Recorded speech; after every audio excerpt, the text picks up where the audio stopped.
Go watch the Victoria University talk show. It's great. And go join the Screen Media Association through their Facebook page. Or else. Go do. You'll love it.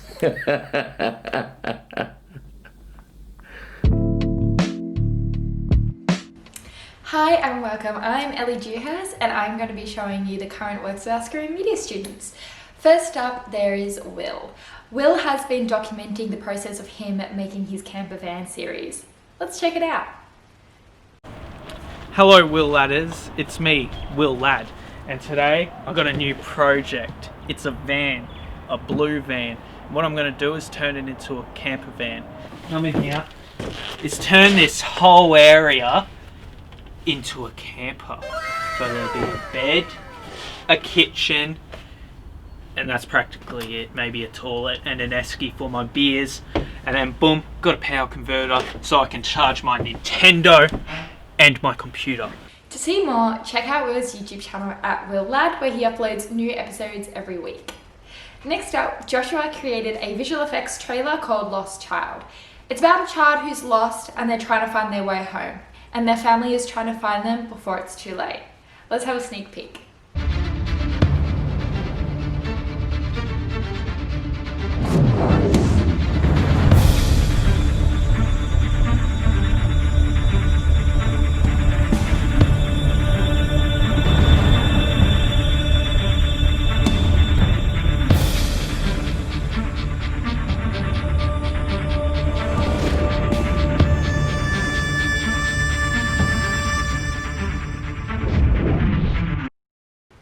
Please check out Josh's website for more of his awesome work. And lastly, recently I created a music video for the Melbourne artist Merpire. It follows a little character's journey to the outside. Let's have a quick taste.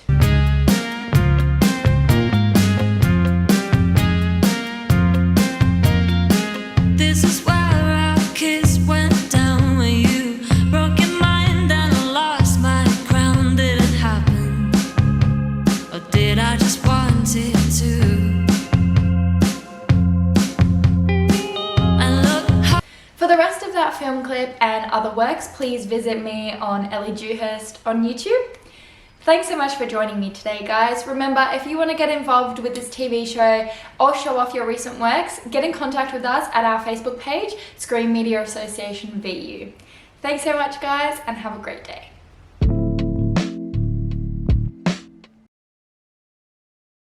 Hi, I'm John from the Screen Media Association, and I'm here today to talk about streaming services.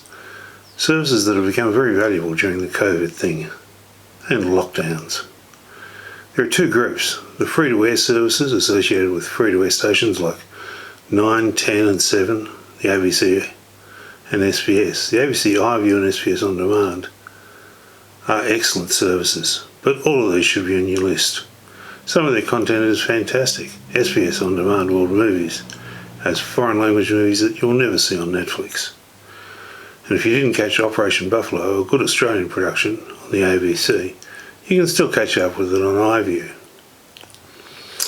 Google Play is a pay-per-view or buy movies and build a library that you can download and access anywhere. YouTube from the Google stable is free, but there's a lot of amateur content, but with lots of ads. Their premium service is ad-free, but expensive at $14.99 for a single or $29.99 for a family. It is at the top of the range. Only Netflix 4K at $19.99 comes in close. The Netflix standard at $9.99 or HD for $13.99 are a good service, but Netflix is the one on everybody's lips. If you mention streaming, people think Netflix. They have an immense library which changes month by month. They started producing their own content and TV shows and have pumped heaps of money into anime. But then again, Netflix has very deep pockets. Stan is our local hero, which was started by Fairfax Media, which has since been bought out by Channel 9. They're putting money into local production, have an excellent library of movies and series.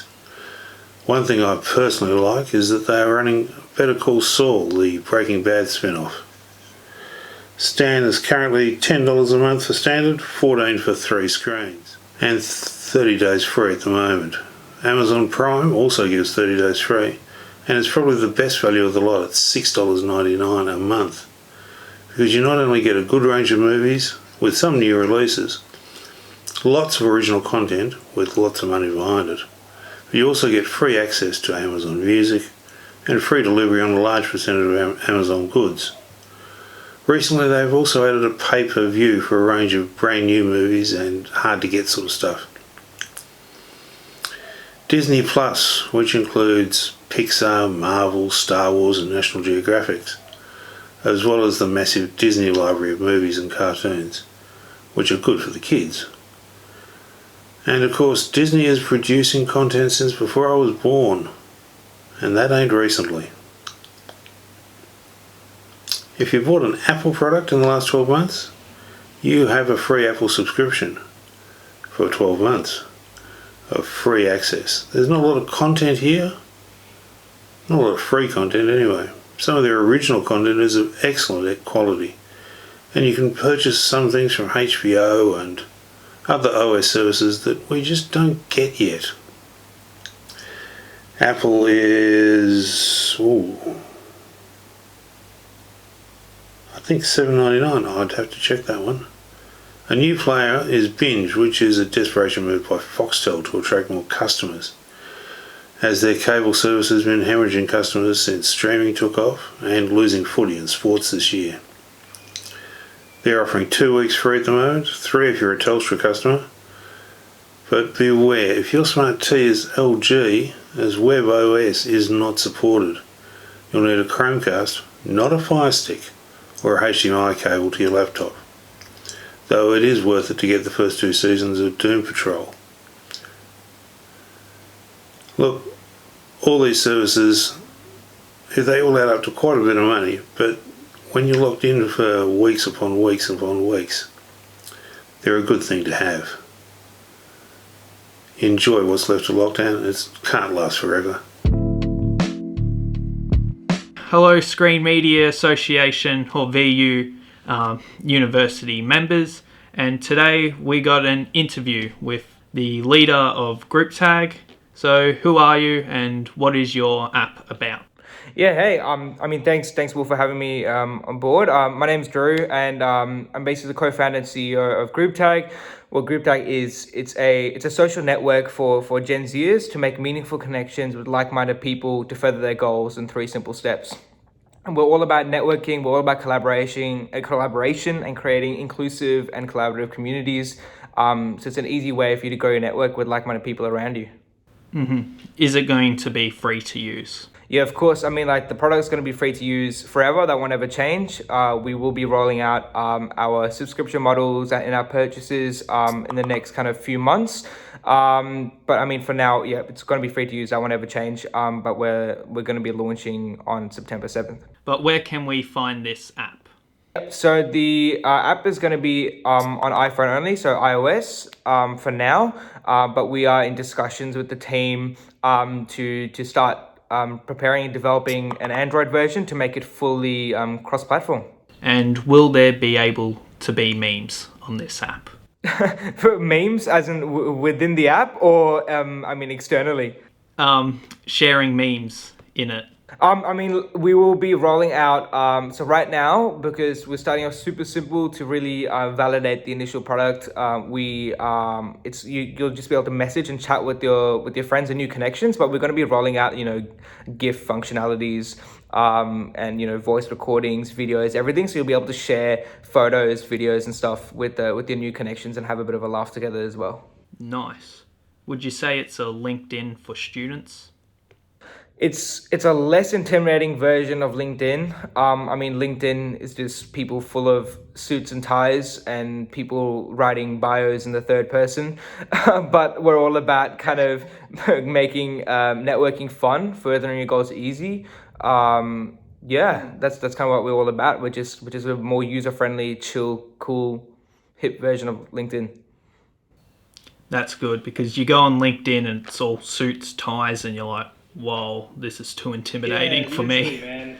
I mean, like you go onto LinkedIn and you're just like, what do I do here? It's just filled with people, professionals, adults, and you're incredibly intimidated. And like the younger generation, I have so many people, like I'm 20 years old, but like, I have people like my friends, some friends who are like 18, 19, even a bit older than me, who have these amazing goals, amazing skills, amazing talents, but they just don't know how to put them to use because they don't know how to collaborate with other people, or they just looked a bit down upon because they're not a professional, they haven't had experience. But I think talent speaks much louder than experience. Yeah, that's true. Because it's hard to put on LinkedIn that you're like a video editor, but all you got to show is just memes. Exactly. Like, it's all about your portfolio, all the work that you've done. If you could be 20, but like the work that you're putting out is amazing, perhaps even better than maybe like what a 30-year-old could do who's had maybe 10 years experience in like Photoshop or video editing and media. But I do want to highlight that this is like for any industry. So, the way we set up the platform is that you'll be able to find people based on certain skills and common things that you have with them. We will be rolling out features where you'll be able to filter out searches, so you'll be able to see people specifically to what you want. But for starters, you'll be able to see like anyone and everyone, not only within your university, not only within your high school, even. I mean, on a much broader global scale. I mean, we're targeting the 16 to 24-year-olds, but we see that the majority of people to sign up are going to be between 18 and 22. Nice. So will this reach to all the universities? Yes, so we've actually already partnered up with quite a few universities and organizations already. We're actually still in the midst of discussions with other universities. We're launching exclusively to Australia first, and then we'll be reaching out globally in the next kind of few months. Post capital raise, we're actually focusing a lot on our user growth and really creating a lot of value for our end users, and then we'll progress on to really expanding and hiring and growing. That's good. It sounds like you got a huge plan. Yeah. I mean, I'm just constantly thinking ahead. I think it's been super intense, man. Like from the point of having the idea to the point of testing it, the amount of testing sessions we've done. We rolled out the beta about 2 weeks ago. In just under 2 weeks, we've hit over 6,000 engagements. Over 800 messages have been sent. People are spending on average 22 minutes and 13 seconds on the app every single day. These are really cool stats, and I've seen pretty much the near end product now ready for launch, and it's so much better than what it was in the beta. We're constantly improving, and I'm super excited to get it out there and for people to start using it and connecting and collaborating. So when will the app come out? So the app is officially launching Australia-wide on Monday, so September 7th. Just in Australia, but we will be opening up to other countries when we expand and grow, but that will be on a waitlist term. Have you raised any capital so far? Yeah, so we've actually done a pre-seed funding round of 10K, which is going to help us kind of with the initial operational kind of costs. But we are, definitely focusing a lot on our user growth and traction, and then going for a seed capital raise and to start the process hopefully in the next kind of few months. How many people are developing the app with you? Yeah, so I mean, in the team we got myself and my co-founder. Joe, my CTO and co-founder Joe, he's the one who's mainly handling all the dev stuff. We got a 2-person marketing team as well, who handling all of the content, social presence, customer support, user support. We do get a lot of like emails of people, sending feedback and asking a lot of questions and things like that, which is really cool. It's great to see that they're engaging with us. I think our main focus, especially for the customer service side of things, is that I see a lot of companies lacking in the side of transparency. I think it's really important to have transparency between the company and your users and customers. Like, I mean, you wouldn't be a company without your users and without your customers. So being incredibly transparent with them is your top priority, because that's the only way you'll grow. Getting that user feedback. Yeah, exactly, man. Oh my God, don't even get me started on that. I mean, just going back and forth. I remember to the point that I was like messaging all these people like 5 times a day. Hey, we just released an update. What do you think about this? Or how's the experience in the product now since we've updated it? You know, it's annoying, yeah, but you know, it's what's gonna make us get a good product. I mean, you can't build something without testing it with the end users, and that's how we're gonna do it. Sounds like it's going to be a good app. Yeah, I'm super excited. I mean, I've seen a lot of people, like our DMs and emails are getting pretty flooded with people just expressing their interest. I mean, 200 people signed up to the beta in under 3 days, which is insane. I think the demand is super high. I'm seeing people online already posting like, oh, I want to meet like-minded people, this and that. So September 7th onwards is when you'll be able to find like-minded people easily. We're all about creating inclusivity and collaboration, and you know that's our vision, that's our purpose, that's our goal, and that's everything that we want to achieve with this product.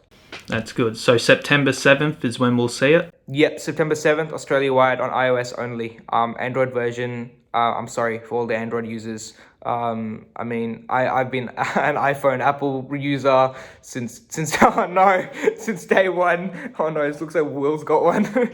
Look, sorry man. I mean, we've been Apple users since day one. But cross-platform, it's you make sure you're on iOS 13 as well. You need to make sure you're on iOS 13. And yeah, it'll just be that September 7th. Cross-platform will come next few months, hopefully, depending on how quickly we raise and hire.